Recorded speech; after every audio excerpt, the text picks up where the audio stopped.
It may interest you to know for many years now that many countries around the globe were getting concerned over Washington's impositions of economic and trade sanctions as a form of weaponisation of the dollar, which has been prompting them to diversify their portfolio of foreign currency reserves. Besides, years of taxing of sovereign countries were piling up for being subjected to the America's banking system while making transactions in dollar.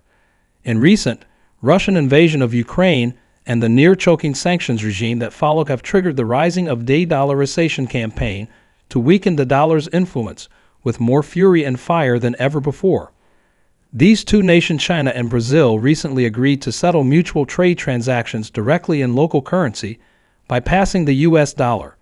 Asian members meeting in Indonesia recently deliberated how to lessen their dependence of financial transactions on the dollar, the euro, the yen, and the pound sterling.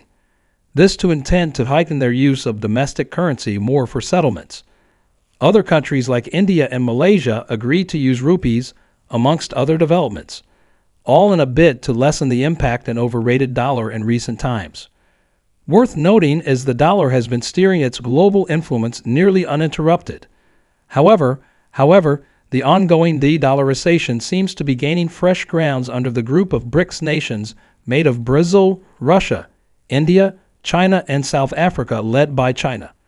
The campaign got further boost by Saudi Arabia, Iran, and Egypt's readiness to join BRICS. Furthermore, over 14 are showing interests towards joint the BRICS nations, with no exception to two more weak economies struggling with hyperinflation, Turkey, 58.5%, and Argentina, 100.2%, have also lined up to join. All these moves by BRICS and their recent summits have had the de-dollarization as major agenda. Observation on statistics shows the dollar as reserve currency had its ups and downs, declining from around 85% in the 1970s down to bottom 47% in 1990. However, it took a U-turn, reaching 71% in the early 2000s and now around 60%. Unlike any other currencies, the dollar upheld resilience and anti-fragile attributes during the 2008 financial crisis and the COVID-19 pandemic that plagued the entire globe. The introduction of the euro in 1999 by the 20 European countries, a currency of a monetary union, each with its own independent fiscal policy, gained a mere 20% share of the dollarized global reserve currency after 23 years of uphill battle. China's yuan, on its own part, after decades of unrelenting contentious campaign against the dollar, gained an insignificant 3% of global reserve currency behind the yen, 5.2%, and the pound sterling, 4.9%.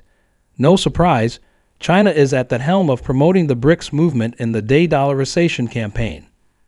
The big question remains, what about the de-dollarization led by BRICS? The campaign may have triggered the aim of a seemingly much stronger push yet in the trend of de-dollarization. But how likely and how soon would de-dollarization succeed?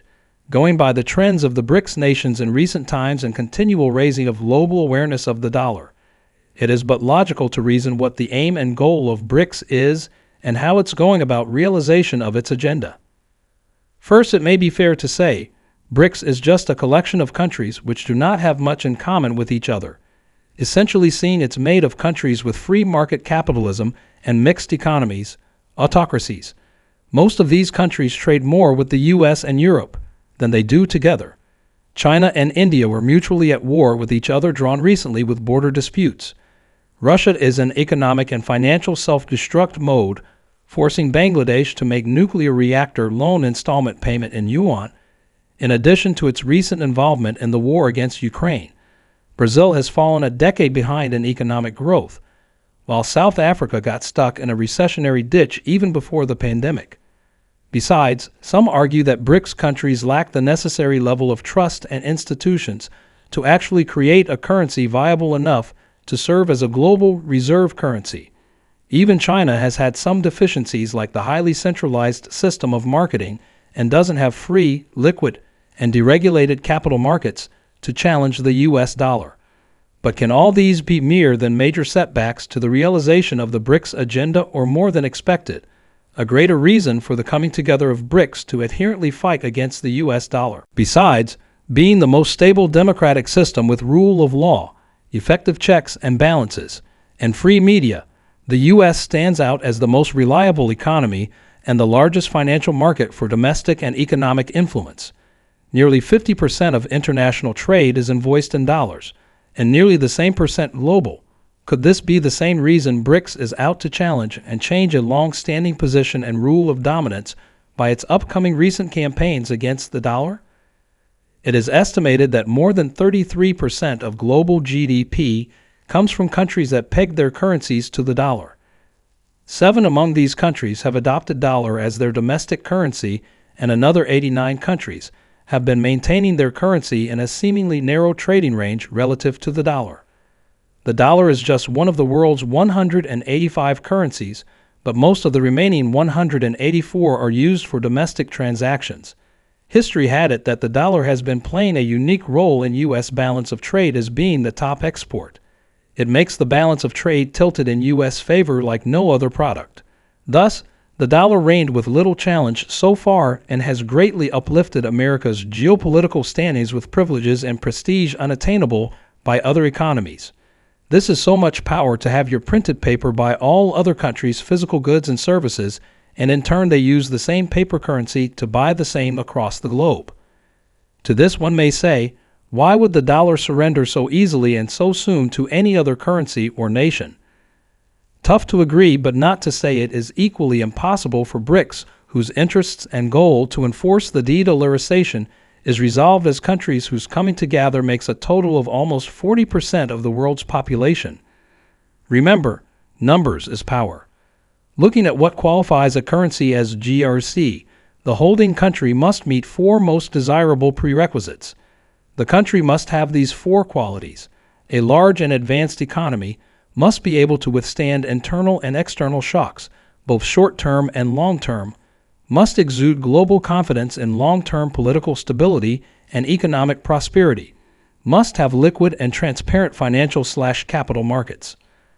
Currently, neither the euro nor the yuan satisfy all 4 fundamentals. Even if BRICS countries launch a novel GRC, they will still hold a large chunk of their reserves in dollars and dollar-denominated assets to trade with dollar transaction economies.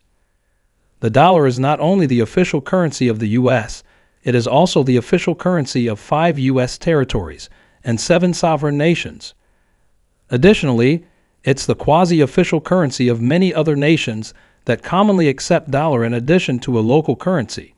For example, in 2021, nearly 400 million people throughout the world collectively used the dollar as their official currency of exchange, which in turn translated into more than $20 trillion of economic activity. Foreign countries experiencing high inflation tend to dollarize their domestic currency to combat domestic inflation, because the purchasing power of dollars is much more stable than that of a weak domestic currency, and individuals and businesses prefer using dollars for making transactions or heaping wealth. Every year, the economies around the world are becoming increasingly integrated and interdependent. An economist would argue that international trade and transactions are more efficiently managed and better served by having more than one viable and stable reserve currency to compete with and cut the monopoly of the dollar. However, for that to happen, the novel reserve currency must pass the test of the 4 prerequisites.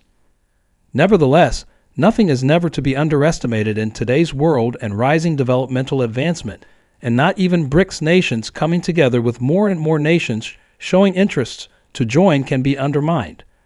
With their upcoming summit in August of 2023, one may say more is to be expected and grasped from following determination and strength.